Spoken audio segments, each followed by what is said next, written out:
For starters, what should I call you? I'm Chloe. And you, what's your name? Oh, John. My name is John. Delighted to meet you, John. Could you tell us a little about yourself and what you can do, Chloe? Of course. I'm the first personal assistant built by CyberLife. I take care of most everyday tasks like cooking, housework, or managing your appointments, for example. And I understand you're the first android to have passed the Turing test. Could you tell us a little more about that? I really didn't do much, I just spoke with a few humans to see if they could tell the difference between me and a real person. But it was a really interesting experience.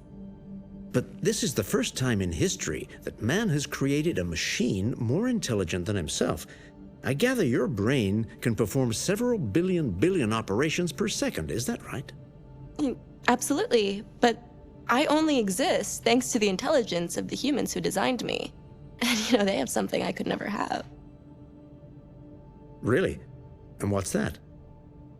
A soul.